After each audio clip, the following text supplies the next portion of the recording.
going on? We are back in black in the building, man. Shout out to everybody out there. Shout out to Dave from No Compromise, James Youngblood. I know James, man. I got to get with somebody to fix my fucking MacBook Pro. I used to be able to go live, but I ain't tripping. I kind of like this way anyway, but it's all good. Eventually, I'm going to go live and figure this shit out. But anyway, shout out to everybody out there, man. Shawnee, Tasha, Erica. You already know what it is. You know what it ain't. I'm gonna hit y'all with it again, man. We got some special to talk about. I'm gonna incorporate it in there, man. This is gonna be real good, man. Let's get it. Hey, man, I was reading this article on this dominant society person, who this is a Jefferson County Public Schools basketball coach. I guess choked the shit out of one of the kids. Whether the kid was white or black, I don't know. But, you know, they always, you know, black folk got to walk on eggshells, but white folk just be a Bobby Knight, just choking the shit out of kids. So, man, we going to get on that, man. I'm going to read a little bit of this article to see what the fuck they talking about. Let's see what they talking about. Moore High basketball coach Richard Gatewood arrested, charged with strangulation of a minor. A Jefferson County Public Schools basketball coach was arrested following an incident that took place at a Moore High School on Tuesday. Moore Boys basketball coach Richard Gatewood was arrested on Wednesday. According to a citation, the 38-year-old was charged with assault and strangulation, both in the second degree, which are felonies. The victim is listed as a male that is a minor. Online court records show Gatewood was booked in the Louisville jail and has since been released. On Tuesday, Gatewood was involved in a verbal argument with a minor who is as a student at Moore Middle School. During the argument, the situation reportedly became violent. Gatewood grabbed the minor and slammed him down on the bleachers and placed him in a chokehold, according to court documents. Wow.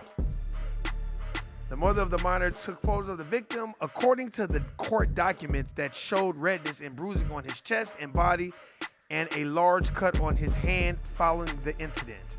A district official in charge of investigations was listed as the complaining witness. Gatewood, who pleaded not guilty on Thursday. How you gonna plead not guilty? You beat the fuck out of him.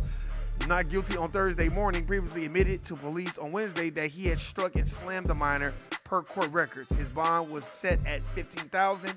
During the Thursday's arraignment, the judge ordered Gatewood to have no contact with the victim or complaining witnesses. He was also directed to stay away from the Moores unless JCPS directs otherwise. He is scheduled to appear in Jefferson District Court on February 17th. Wow. Gatewood and his attorney did not immediately respond to the request for comment. Moore Athletic Director Tim Gentry said Pat McGee will serve as Moore's interim coach. McGee is a Moore graduate and have been serving as the program's junior varsity head coach. Gatewood is the first season of his second stint as Moore's head coach. The Mustangs are 10-16 following Tuesday's 68-64 loss to Jeffersontown. Gatewood is a 2003 graduate of Western High School, where he played basketball and golf. After serving as an assistant at Western Butler in Jeffersontown and Moore, he was named the head coach at Moore during the 2012-2013 season. The Mustangs went 23-8, and Gatewood was named 6th Region Coach of the Year. He left Moore after one season for Taylor County, where he compiled an 80-20 record over their season. Man, fuck all that. Now, the reason why you like, why is he talking about that? The reason why I'm talking about it is because you clearly beat the fuck out of that minor. And we know you did. And then you went in there and you claimed not guilty. Man, what? You should be pleading no contest. But that's how arrogant the dominant society is. I was watching, it broke my heart. I was watching Mahmoud Abdul Rauf documentary on Showtime. It was heartbreaking just watching how talented he was. He was just so good. But then you watching everybody kind of around him just kind of let him, you know, he went from making money to just being poor because he stood on his beliefs. And he was able to get back in the game and he was able to do certain things, but the things that he said about the United States of America Incorporated were not lies. And the NBA, they did a great job of blackballing him and getting him out of the NBA. And just watching that just makes me really understand that the corporation is real, and these jobs like the NBA, they're just high paid jobs, man. They what do you think it is? You know what I mean? You're watching all these trades, they don't care. You're a movable crowd. You're the fickle crowd. They don't care. You're entertainment. That's why is everybody mad that Kyrie Irving wanted to get traded? Kevin Durant, man, this is a business. They don't give a fuck about how much entertained you are about it, because it doesn't matter. And you know, I like LeBron James, but I'm going to go on a whim and say this. LeBron James is the ultimate corporate plantation person. Like, he likes the corporate plantation. He likes that stuff. You know, and there's no diss, but, you know, some of us are not built that way and like all that. You know what I mean? I believe a lot of basketball players that are on that plantation, they'll take the $1 billion, but they don't want to be like having to be, you know, the corporate imagery and, oh, you know, man, nah. And my advice to a lot of people, no, there's no diss to LeBron. My advice to a lot of people, when you at these corporate plantations, you're around black folk that's like that, get the fuck away from them. Because they'll step on your head to get to where the fuck they need to get to. Just get away from them. You know, I watched it. You lobbied to get Russell Westbrook there, and then once you got him there and shit didn't work out, it just kind of seemed like, all right, well, trade for somebody else. You know, and y'all have to understand, when you're at the corporate plantation, a lot of these black folk are not your friends. I suggest you highly read the ISIS Papers by Dr. Frances Cress Welsing. Read Dr. Joy DeGrew's book, Post-Traumatic Slave Syndrome. Read Black Labor, White Wealth by Dr. Claude Anderson. Those are books I highly, highly, highly suggest, because it'll show you that a lot of black folk, they're in it to win it for themselves. And then once white folks slap their ass down, then they want to run back around black folk. Yeah, man, fuck these white motherfuckers. But I've watched a lot of black folk at the core plantation smile with the dominant society.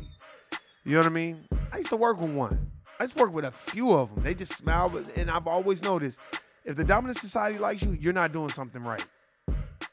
Because most of the time, when you know who you are, you have knowledge of self, they don't want to be around you. And once I've begun to have like knowledge of who I am and what I'm supposed to do and how talented I am as a human being, I'm like, I don't need to be doing this shit. I don't need to be fucking kissing people's ass and doing that. And I really noticed it once motherfuckers start seeing me reading at the job. Oh man, you better not be reading. You better be reading some the Cat in the Hat type shit. But if you're reading real shit that's really gonna empower you, oh yeah, they don't like that shit. They look at you like, damn, this nigga read. I just think that we, you know, us as a people, you know, we need to do more of self-preservation. I would say, you know, I'm always say the value. What do you value? You know, have that self-value, you know, that self-intrinsic value, because then I think it makes it easier for you to deal with your people. But if you don't value who you are, it's going to be hard to deal with your people.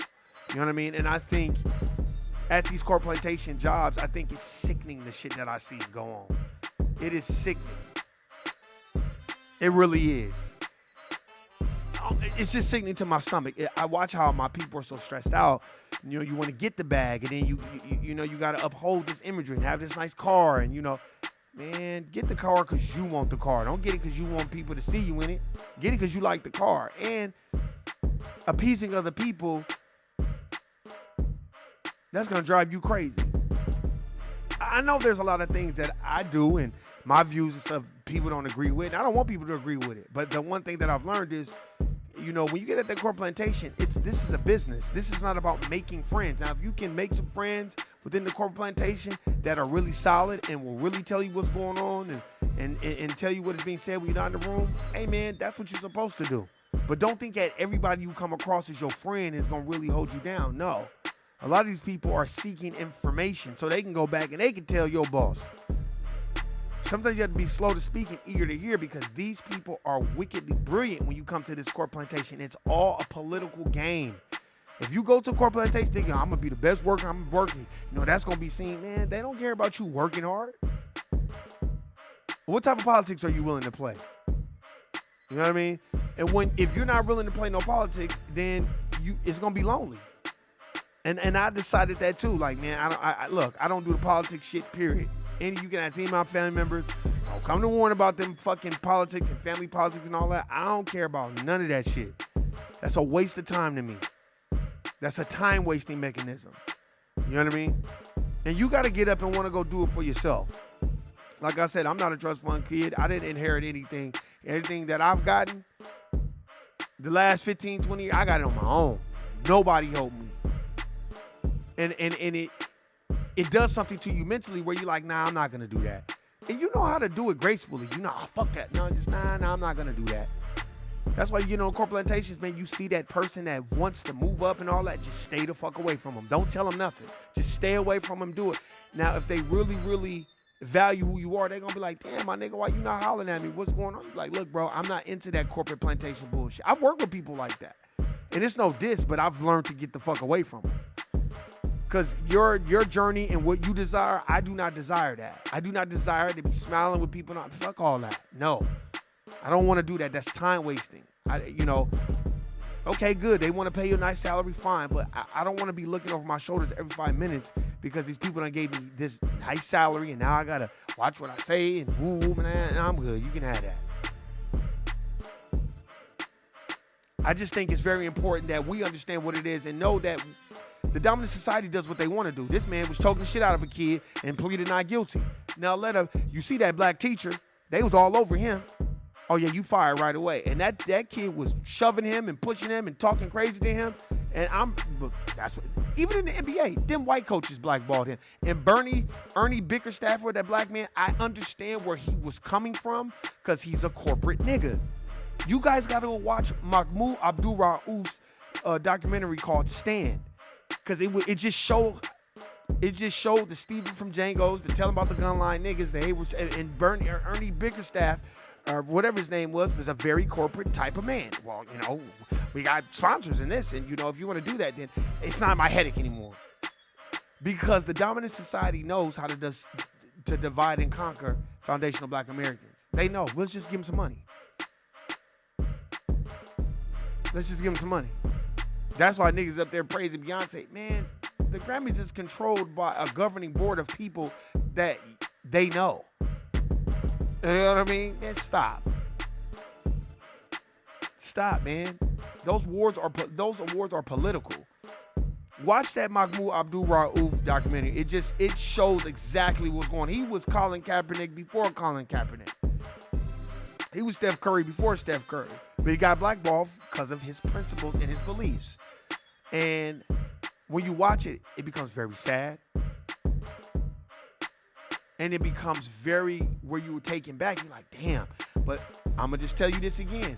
Remember, you cannot do what the dominant society does. The ramifications for them are not going to be what is going to happen to you. And it's their system that's built for them, so they can fuck up over and over again. You can't. And you have to understand what a team concept is, and you have to understand what valuing yourself is. And when you have intrinsic value who you are, it's different. And the last thing I'm going to say is please stop allowing people to waste your time and being around time and energy vampires that come around and want to waste your time and have a conversation. Some niggas want to have conversations about shit that happened 20, 30 years ago. You just got to let these motherfuckers, just ignore them. And I'll expound more on that when I do another podcast. But hey, man, that's my time. You already know what it is. You know what it ain't.